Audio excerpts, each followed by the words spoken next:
because patriarchy is mentioned as like horrible. Yeah. It's just like immediately it's like like the patriarchy is like terrible, oppression, horrible, never could be a good thing.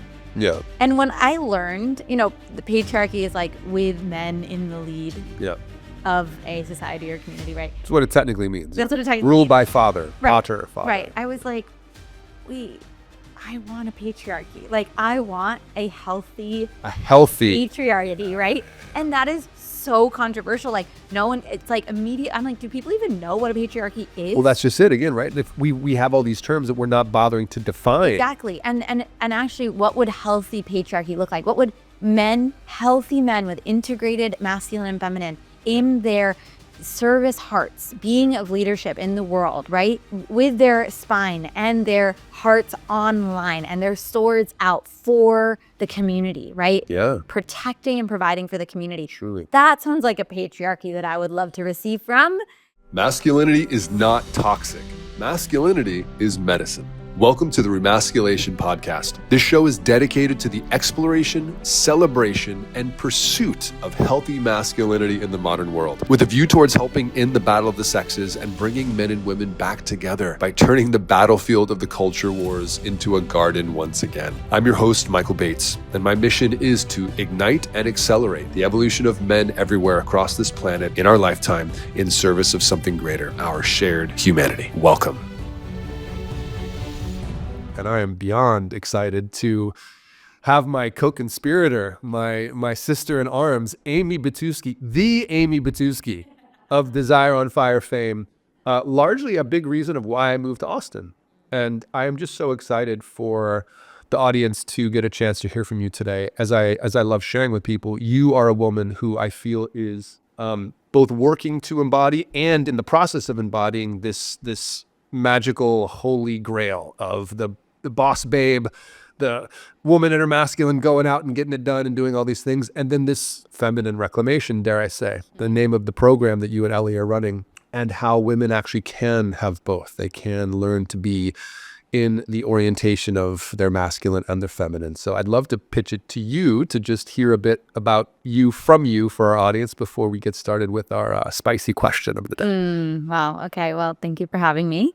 And yeah, I feel so grateful to be here and to be able to co-conspire with you and lead things with you and to get to podcast with you today. Yay. So, gosh, what do I say about me? I mean, I'm in such a big identity shift right now that like, who am I? I don't know. But I feel so passionately about supporting women in being fully expressed, in healing their shame, in feeling connected to men and understanding men, because they're this confusing species to us, I think, most of the time, or we think we know, but we really don't know. Yeah. And I've been on such a journey to understand men and the masculine, and I'm still so on that journey, but for the intention of having harmony and connection and turn on and ignition and love between us. And so as much as I can grow and learn and heal on my journey and then share that for the benefit of others, I'm doing that and committed to that. And I just love serving women and serving individuals to find each other and find love for each other. Yeah. You do, you are, and you're one of the best that I know. And that's saying something, because I know a lot of people in this work. So just a big nod to you and the work that you're doing, that work in supporting women being fully expressed, and that you and Ellie have, through Desire and Fire, really shifted a lot in your 7 years. Yes. And what I see you doing, what I see you stepping into, is challenging a lot of these popular notions around femininity, masculinity, all these different pieces. So the question I want to ask you to get us started is this. A lot of women say they want a conscious man, but then they don't treat men consciously. How are women co-creating the very problem many seek to blame exclusively on men? Such a good question. Well, the first thing that comes to mind is that I don't think that most women are actually ready for or willing to be with the kind of man that they think they want to be with. And I know that from experience. Yeah, because I had an idea of what I wanted, and like that was a conscious man who was present and approving and easy and accommodating and always a yes to everything I wanted, and like fully kind of able and willing to be on my ride and like do the things that I wanted to do and follow my vision for things. And yeah, I didn't have any idea that part of being with a truly masculine man, truly in his higher level consciousness, would require me to be with someone who has connection to his spine, his knowing, his boundaries, who penetrates me with his heart and his sword and his love in a way that I might not like, my ego might not like, my identity might not like. And that has been a rude awakening to actually get to know, to understand what does the masculine want and need? What is masculinity? Like, what is true masculinity? Because I think a lot of what I was raised to think of as masculinity was like either traits that were toxic or unhealthy, or more feminine. Like the celebrated traits in men often that I witnessed were more feminine traits, right? Yes. Being really empathetic, being really accommodating and kind of even nurturing or loving or like, easy, and a lot of traits that are more feminine in nature. Being soft, being nurturing, being loving, being empathetic are more feminine in essence. And that's what I thought that I wanted. And I'm not diminishing those traits. Those are beautiful traits. And in a healthy masculine man, they're integrated. They are present. But so are the traits that some of which have been really seen as toxic in our culture, right? And shamed and criticized and condemned. Such as? Such as being firm, being direct, being unwavering, being penetrative, being uncompromising, just to name a few. Yeah.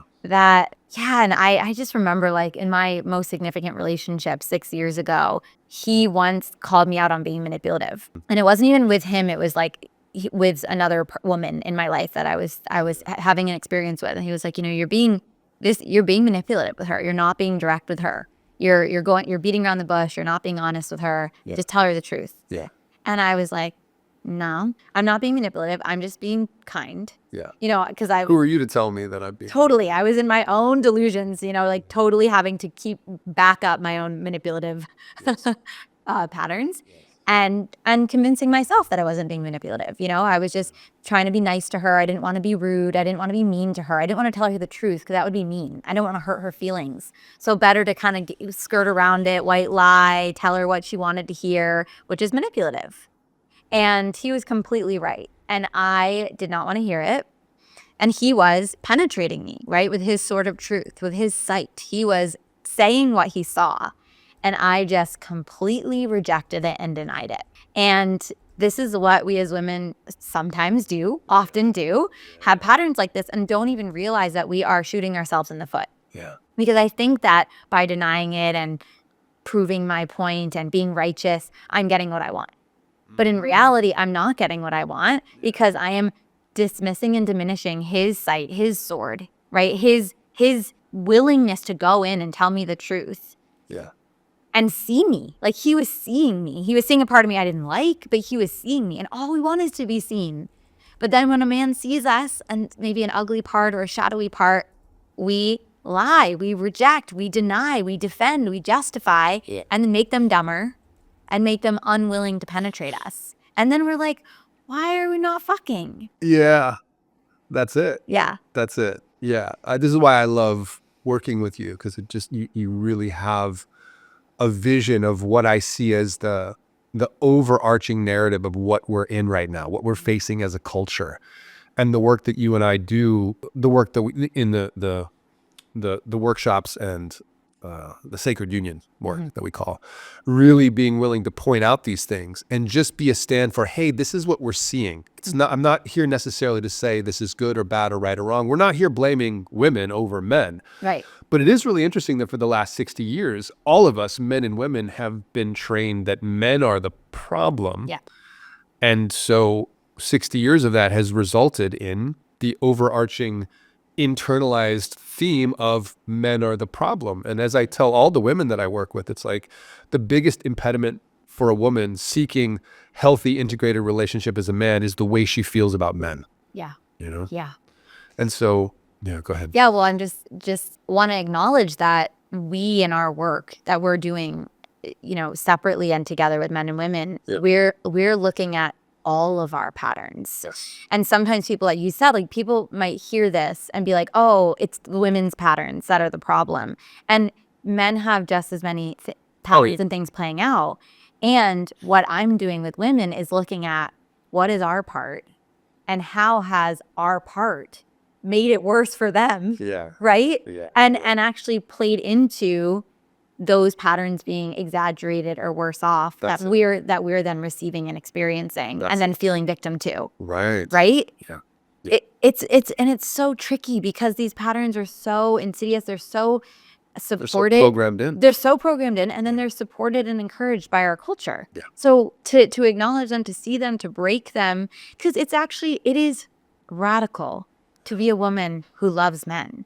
It is radical to be a woman who loves, celebrates, and appreciates men, to a woman who reveres and honors and respects the masculine in this culture. Yeah. That's something that gets you canceled. Yeah, and also makes you very popular with men. Yeah. Because you're not treating them like they're dumber than you. It's like this idea that men are somehow unfeeling, insensitive clods that's somehow been perpetrated into our culture. Men are, I would say, just as feeling as women are. There's designs in the female body for sensitivity towards having a baby inside of you, but men are deeply sensitive. I was so sensitive as a young one. And our young men and our boys are being just smashed down, as I was, with these ideas of hashtag patriarchy, hashtag toxic masculinity. Well, I'm a man. I must be toxic then. And what that does psychologically to so many of us. It really did. And it allowed me to engage in this pedestalization of putting the feminine over myself, over the masculine. It's her turn. We need to follow women now. It's like, I would say that the blessings and brilliances of feminism have been absolutely essential. Anyone who argues against that is, what are you even talking about? Yeah. And we've hit a wall, it seems like. And I think we're at a place culturally where we're willing and able to start to talk about the unintended consequences of feminism. Yes. And what I love being in partnership with you and the work that we do is your willingness to name and talk about things like toxic femininity, which you just did around the manipulative aspect. Your princess who's like, you should just give me everything I want. I'm entitled to a king. Well, like, okay, sister, are you a queen? Oh my gosh. Yeah. I've had a rough awakening with this one. Yeah. Yeah. And I had a very poignant conversation with our dear friend Rob, who you lead the men's work with, the King's Code program with. And we had a big conversation about this. I don't know how long ago, maybe like a year ago, maybe 8 months ago. And it was a powerful one. And I've been examining and reflecting on my own patterns of entitlement and expectations and demands of men lots over the last few years, for sure. That's not recent in the last few months, but this specific conversation was around entitlement that women have around men being like a 10. Oh, this is what the root of it was. When that reel went viral, the reel audio, and it was like 6'5", blue eyes, trust fund. Yeah. This, right. The triple sixes, right? Like 6 feet tall, 6-pack, 6 figures. All of that. And there was a real audio that went viral, and it was just so telling of where our culture is, and this is what women think they want. And feel entitled to. But then it's like, what are you bringing to the table? And that is a controversial question. And one that I used to have a lot of resistance to, because I had my kind of shadow feminist conditioning of like, well, what do you mean? What do I bring to the table? I'm a woman and I'm amazing and I'm inherently bringing lots to the table. Like, don't you dare question me. Right. Right. That kind of entitled, what is that, like pretentious energy, like what's the word for that, like just very piece of ego, full of myself, egocentrism maybe. Yes. And Yeah, it was such a powerful conversation because we were talking about like what I want in a man, what I want in a partner. Like I want a man who is doing inner work, who is successful, who makes money, who's attractive, who's fit, who's like all these things, right? And we were talking about like what am I bringing to the table and am I a match, right? And we talk about this in our work. Like we work with women around like, are you actually the partner who is a match for the king that you want? And I was like, yes. I am. But then in that conversation and in that reflection, I had to look at where was I not? Where was I not a match for? In many ways, as Rob said, you know, the 1%. In many ways, like 1% of men like doing spiritual work, personal development work, and attractive and entrepreneurial and making a lot of money and right? Not necessarily, I don't want 6'5" trust fund. I don't want that. But I just want those other things, right? And he's like, are you actually being a match for that? Right. Actually. And this was a tough conversation because I wanted to defend and justify and be like, I am a match for that. But I have done enough work to be able to receive masculine sight and provision in this way. And, you know, have that relationship with Rob where I can receive that from him as a brother of mine. And it was like, wow, like, I'm not necessarily a match for that. Like, where am I still being controlling? Where am I not taking care of my body? Like, where am I working out the amount that I would want my partner to work out? And no, I wasn't. And it really did turn some things around for me. Like I changed how I was eating. I started going to the gym more. Now I'm like, now I have abs. What? I have abs. You have abs? Yeah. Never had abs before. Or not visible abs. They were always there. You know, I guess it's worth saying that technically everyone has abs. Like underneath everything else, they're there. But you brought them more to the surface. I brought them out, and that's a first. Yeah. And it's not about I want to say it's not about eating perfectly and working on it and being perfectly attractive. But the reality is, that is important because of what I want. It's not important to everyone. It's based on what you want. What do you want in a partner? And then are you a match for that? If you want someone healthy and fit and active and into personal development and in his healthy masculinity, then am I being healthy, active, fit into my personal development reciprocal and of in that my energy. femininity, right? Am I? And I had to look at, okay, where am I not? Both physically, mentally, emotionally, spiritually. And so I dove into I do IFS parts work coaching that I receive. I'm, you know, fully invested in my 12-step recovery healing journey, and then also in my physical health and fitness and well-being. And so like my body, mind, and spirit have been very much a focus in a new way because I want to be a high quality partner for the kind of high quality man that I want to be with. Yeah. Yeah, IFS being internal family systems. Yeah, internal. You and I both have done some powerful work around that. One of the biggest things that I've gotten, but yeah, it's like why I love the work that we do, why it feels so important is that we're working to define what is a queen, what is a king, what are the manifestation of the embodied realities of these ideas that we're just throwing around. I want the best man around. It's like, well, what does that actually mean? Well, and it's about having a reciprocal match for what you value, right? Because a king to one person is not going to be a king to another person, right? A man who is devoted to farming, okay, for example, farming, doesn't care about personal development, doesn't necessarily care for his body, but like is devoted to farming is amazing for a woman who values that kind of work and that kind of connection to animals and the earth and things. Beautiful. That could be a king for someone. That wouldn't necessarily be my king, right? Because I have different values. For sure. But are we an embodiment of our values such that we are a match for the kind of partner who is embodying those similar values, reciprocal values, so that we can actually be a fit for each other. Yeah. And it does feel important to say that there is a general attractiveness of a man who is passionately pursuing his purpose, whether that's farming, tech. And I don't want to diss men that are farming. No, of course not. Very hot. Of course not. But it's just not necessarily I don't know if I could live on a farm. Of course. Maybe. You never know, Aimee. Maybe that's what you've been missing all these times. It's not an overt desire, but who knows? Could be a hidden one. Yeah. But you know what I'm pointing to, and what Rob and I do in the King's Code is really help men get to the bottom of what is your purpose in this world. What are you here to do? What did you incarnate in this form to be about? and that energy is attractive to men, to women. It's like knowing who you are, knowing what you're about, being a stand for that, not being able to be pushed from that devotion and dedication to that thing. That is hot. It is. Generally overall. And yeah, maybe the lifestyle of the farmer isn't quite the thing. Maybe it's more the city dwelling life of someone that's working in finance or something like that. Who knows? But again, I think people also have this erroneous notion that the king and queen show up to each other fully formed. That is not my experience at all. No.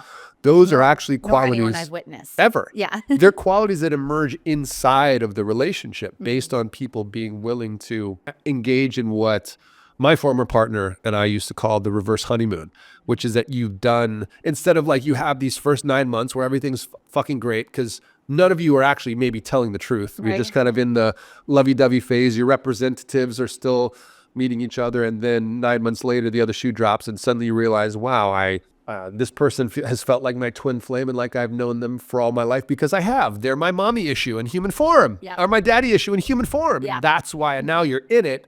But now you've invested time and energy and you're wrapped up in it. Maybe, life has moved along in the form of committed partnership or even childbirth or something like that.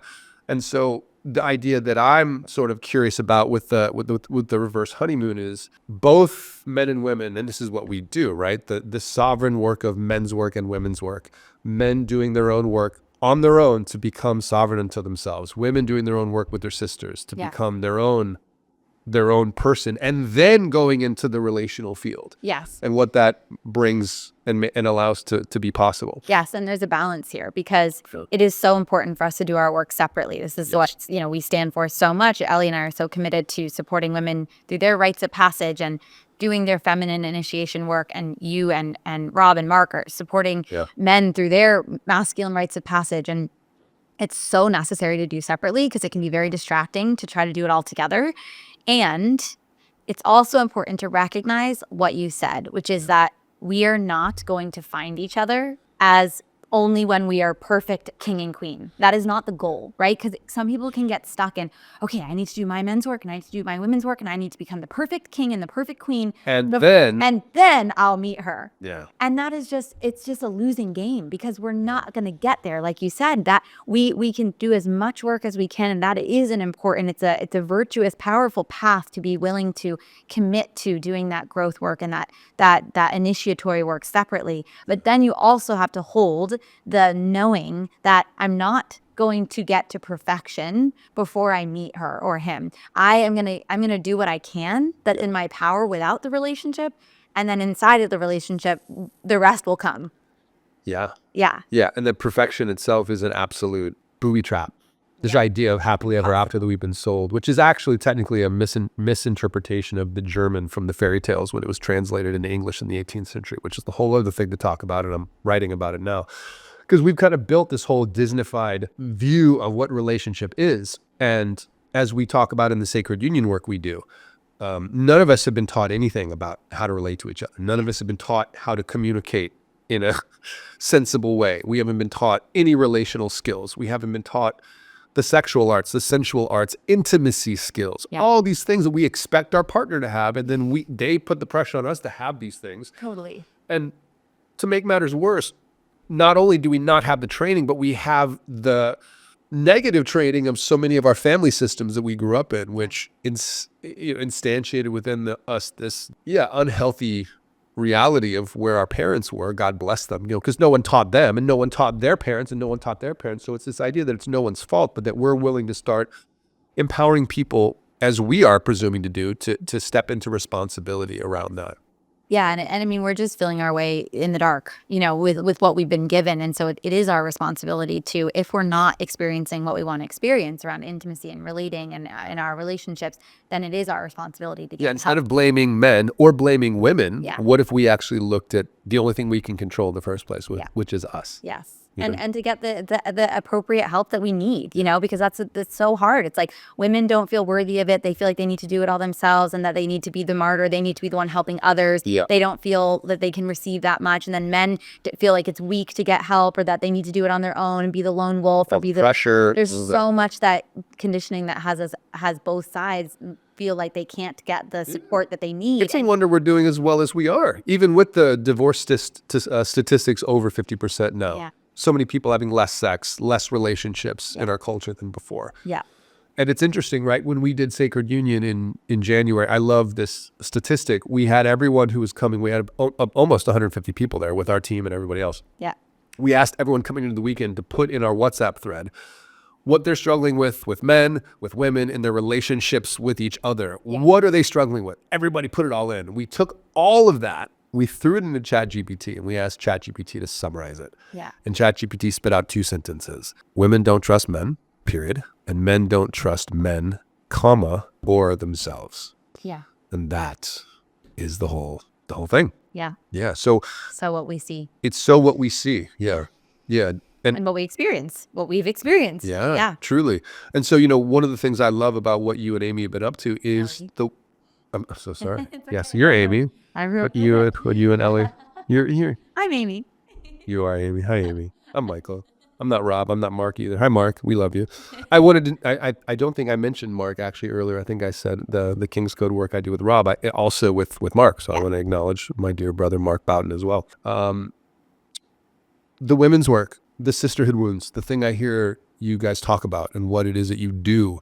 Why should women consider doing a program like Desire on Fire / Feminine Reclamation / whatever it may be on the other side of whatever it is that's happening between you and Ellie right now that will be coming to light in the next few weeks? Yes. Yeah. Why should a woman do this kind of work? I mean, because we need community in order to transform these patterns. We need community in order to have healthy relationships with the opposite sex. We just do. Left to our own devices, we will perpetuate the same shit that we had modeled to us by our parents or our grandparents or by our culture at large. We will be, as women, we will fall into our patterns of emasculating, demanding, expecting, feeling, or being passive, stepping over ourselves, not having boundaries, betraying ourselves, or going into control. Like, it is so deep. We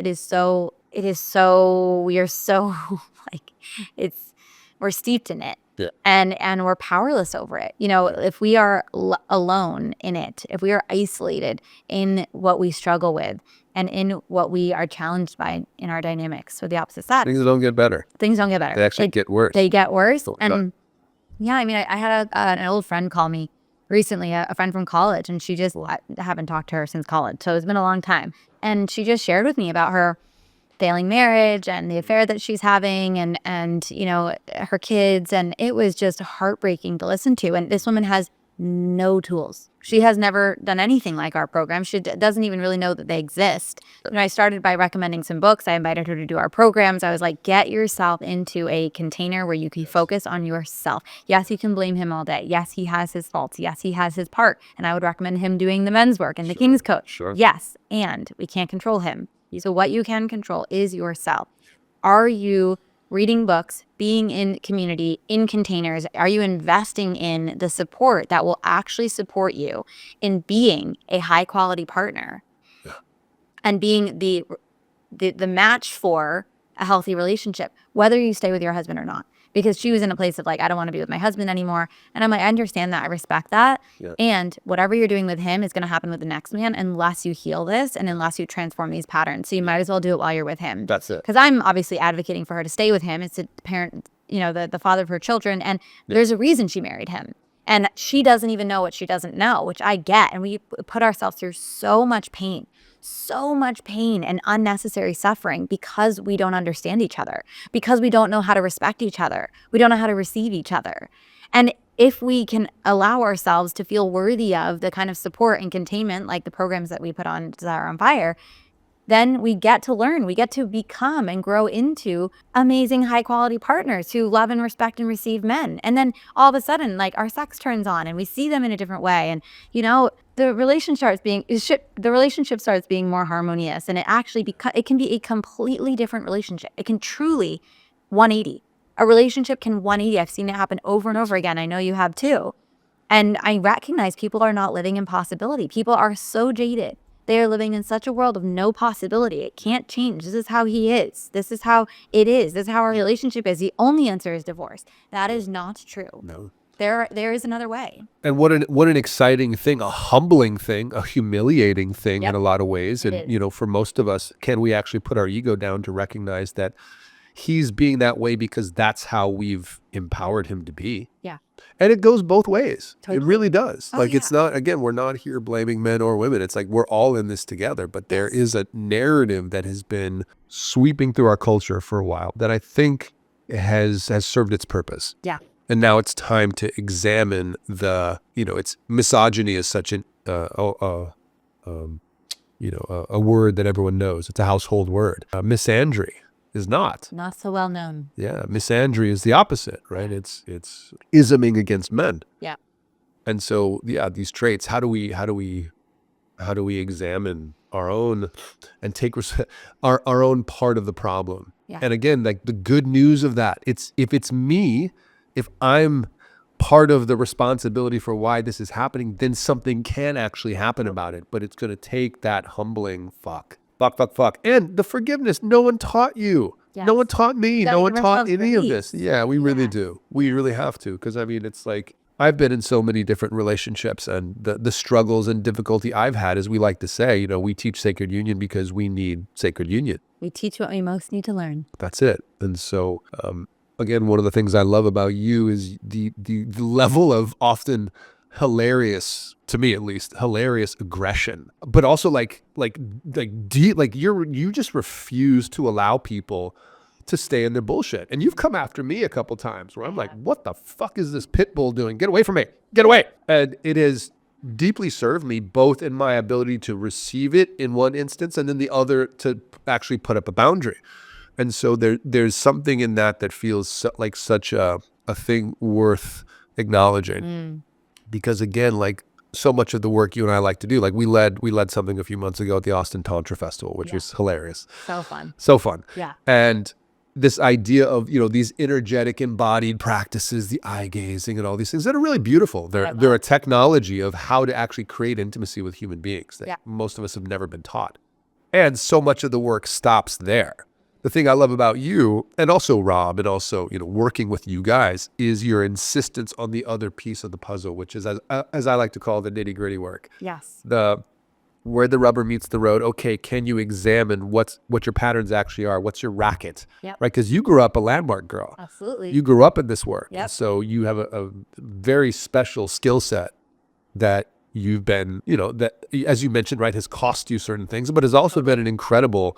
We're sitting here having this conversation because you created a business and created Desire on Fire with Ellie, but like, what an amazing thing to have. Yeah. Yeah, it's been amazing. I'm kind of tangenting for a second, but something that you said earlier that please. You just saying this reminded me of, which is that the misogyny, misandry. Yes. And something you said earlier about the patriarchy. And I just wanted to say, is that I used to hear patriarchy, because patriarchy is mentioned as like horrible. Yeah. It's just like immediately, it's like the patriarchy is like terrible, oppression, horrible, never could be a good thing.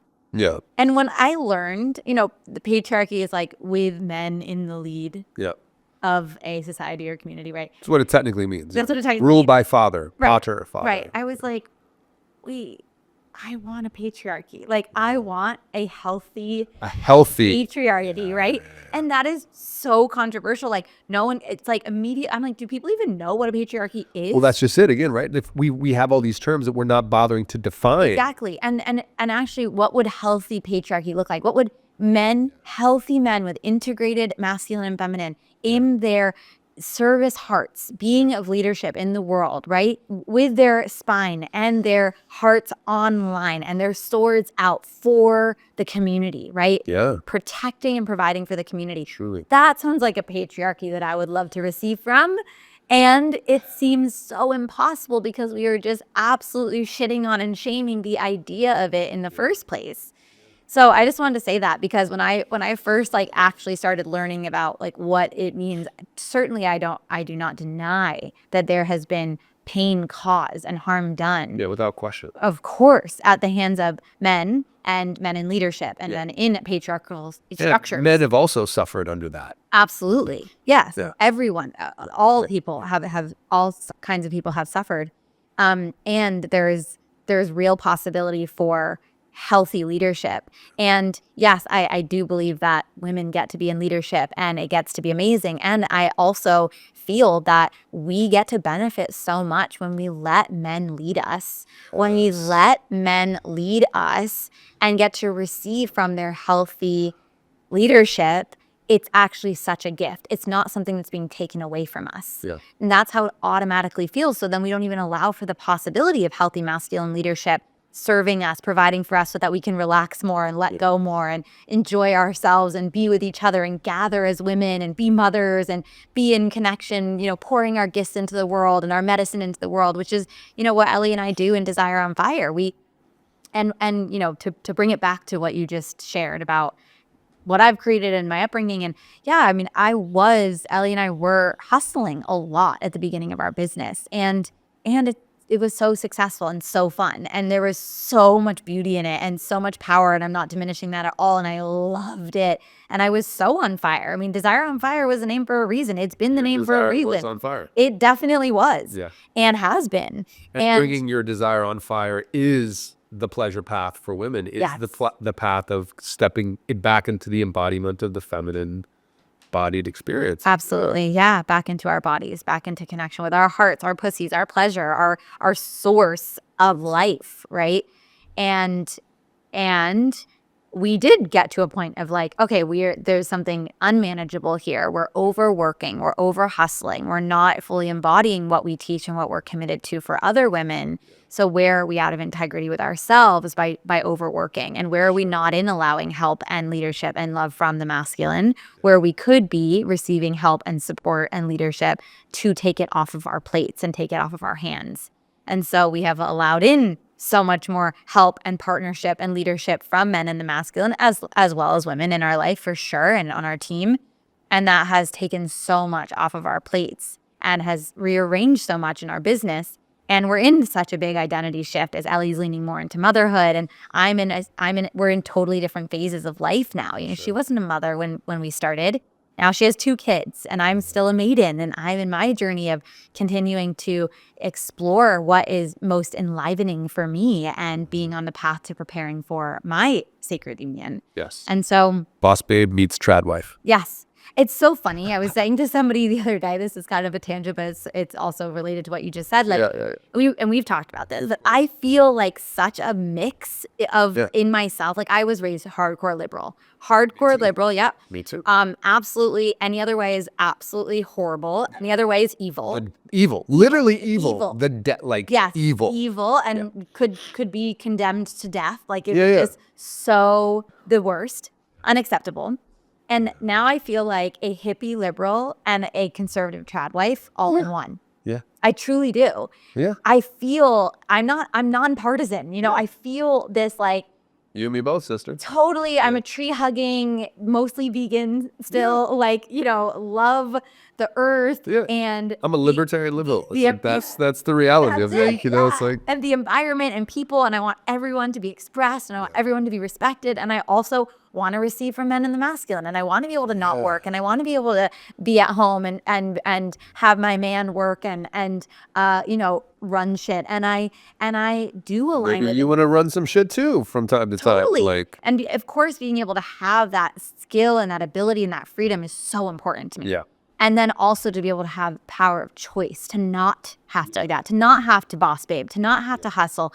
And I want to be able to continue giving my gifts, which I do feel that I will be doing till I die, and always have the spaciousness to not have to hustle, to not have to push, and to be able to do it truly from desire, from my heart, and from overflow. Absolutely.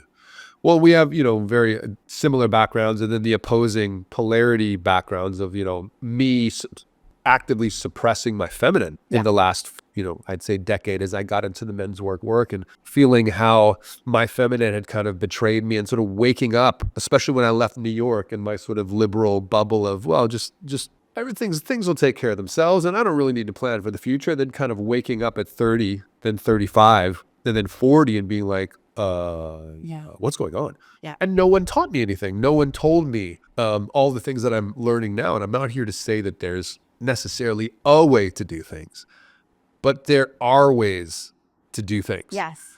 That result in, yes, will there always be work to do and things to continue working on? Yes. And there actually is a place to arrive at. There actually is a place of your home base. Once you've penetrated your conditioning, once you've penetrated the culture and the family system and all these things that have you pursuing things, the culture, all these narratives that you are being just puppeted by. Yeah. Because again, I'd be the first one to stand up for anyone's right to be anything the fuck they want. Absolutely. Be yourself. My curiosity, my question to you is, are you happy? Yeah. Are you fulfilled? Yes. Are you truly fulfilled? Yeah. That's all I want for anybody. Me too. And it's your right to not be fulfilled too. Totally.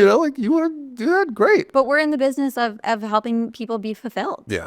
Truly, to feel fulfilled in their unique and true expression in their relationships with the same sex in brotherhood or sisterhood, with the opposite sex in romantic relationship, if that's whom they, choose to relate with sexually and romantically. That is what we're in the business of, is for ourselves, living fulfilled and in alignment with our truth and our true essence, and then supporting others in doing the same. Yes. Yes, that. Yeah. That indeed. You mentioned something earlier I want to circle back to, right? Because we've been talking about a lot of ideas, a lot of concepts. Something that we hear a lot from people that we work with, right? Healthy masculine leadership. How does the man steps in and starts trying to be in his healthy masculine leadership? He doesn't get it right. He doesn't do it right. She criticizes, or she steps into a nagging, or she steps into something, right? This dance, right? The shadow of what we see in the culture, because we haven't been taught how to do this.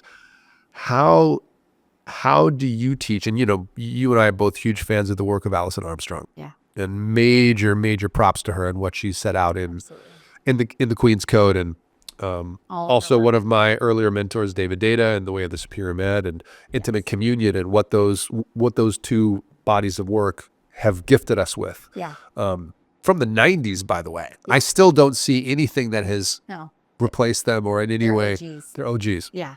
So how do men and women do this, Aimee? How would you coach them in? He's tried to do something. He's tried to be in his leadership. It's not quite working out for her. What do you coach her in that moment? How does she move forward in that moment? Yeah.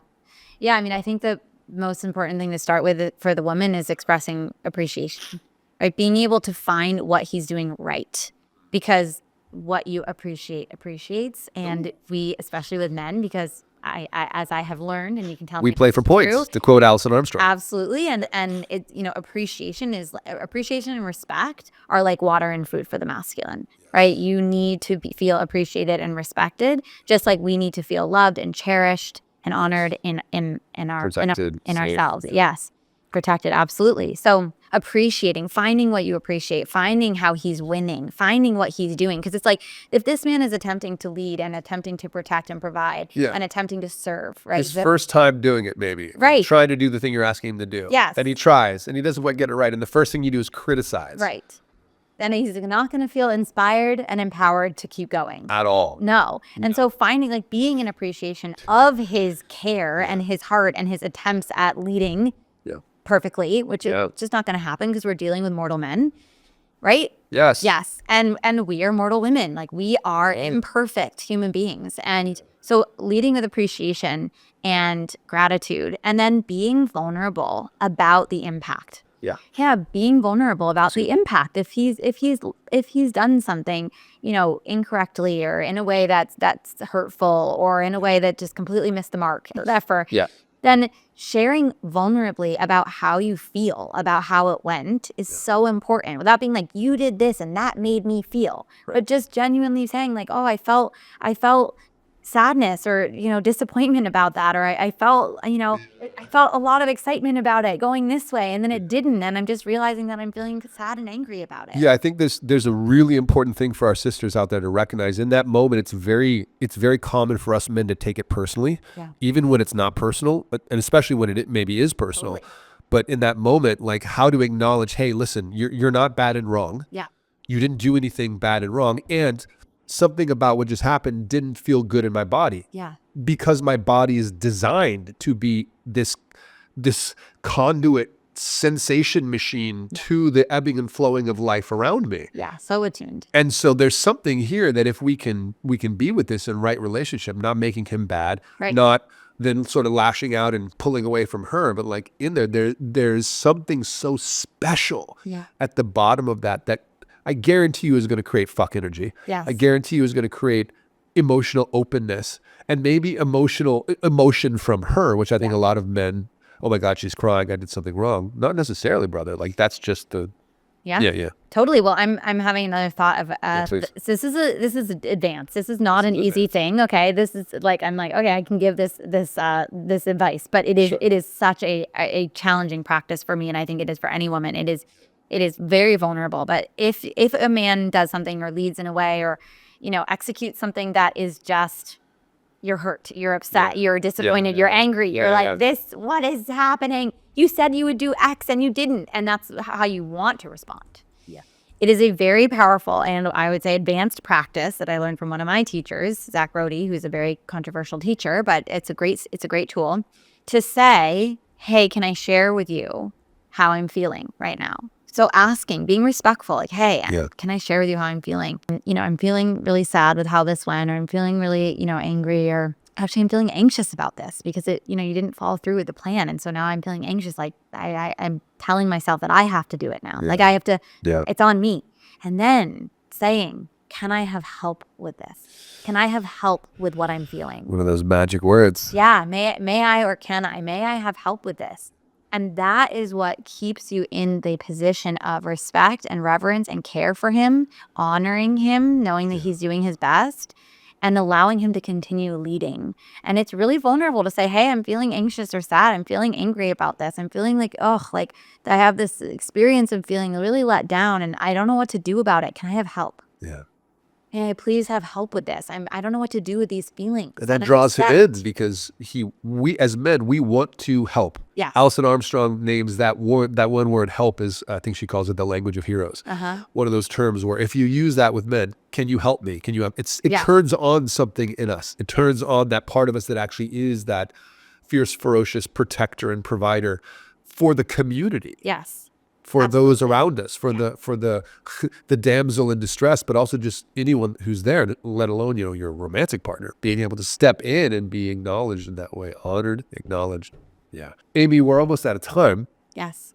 Which is not a surprise. We could riff on this stuff for days. Maybe we should try that one time. Just like set up some meals and like try to keep recording, like eat some espresso and just go like a marathon 36-hour podcast. Sounds fun. Eat your heart out, Joe Rogan. I think this will take us out, right? You are brilliant in so many ways. One of the things where I feel you hold the most amount of brilliance, right? And you're learning some different things around this is sales. Yeah. I've learned so much from you. You have such a gift for it. The way you promote and sort of ferociously transmit your desire for people to do the work, right? It doesn't have to be our work. You've seen a couple of my transformation tantrums. I have. Yeah. They're very feminine. I'm very passionate. Very passionate. Yeah. Very passionate. I obviously want to leave people with, a few places where they can sort of come and look at our work, the websites for what we do. Yeah. But what is it about it? Why are you so passionate? What is it about this sacred sales, as I see it, that lights you up in such a beautiful way? I think I have seen since a young age, because I was raised in a personal development community and world, I have seen the power of transformation. I have seen what is available when you let yourself have the containment, the coaching, the support of a transformational field and a community around you who is committed to your evolution. Yeah. And that there is nothing as valuable. Like, it is truly life-changing, paradigm-shifting, awe-inspiring, like blasting through the roof of your limitations. That is what is possible for people when they say yes to a program like ours. I just know it. I know it so deeply because I have done it so many times. I have walked through all the shit in my way. I have had my feet held to the fire, and I have said yes over and over again to transformational spaces and containers and coaching and contexts that have changed my life, that have given me this amazing life that I am living, where I am going to South Africa next week because I decided to last week, and I'm going for a month. And I am going to see amazing, deeply conscious, connected, beautiful people, men and women, sisterhood, and incredible conscious men. Like, because that's the life that I live, that I am continuing to do my work, continuing to serve, living in a city and home and with community that I love, traveling where and when I want to, and saving, and being responsible for my finances, and getting to spread my medicine to the world. Like, that is possible because I have said yes over and over again to my own transformation. And so that's why I'm such a fierce stand for people to say yes to this stuff. Even if it's uncomfortable, feels humiliating to your ego, you don't want to do it, you don't think you need it, just say yes. Let yourself have it. So fucking worth it. Beautiful, Aimee. Thank you. Where can people find your work, our work, this work? Yes. Well, I'm on Instagram, just my full name, Aimee Batuski, and also on Instagram at Desire on Fire, and online desireonfire.com. And I'm also, we have a podcast, Desire on Fire podcast, and on Facebook and all the places. And Instagram's the best place to reach me. Amazing. Thank you so much for your time. I imagine a very bright future together with you. I don't think this will be the last time that we have this conversation. I don't think so. For those of you in Austin, Aimee and I host an in-person experience called Exploring Intimacy at Kuya. That's Kuya, KuyaWellness.com. Our next one is next Wednesday.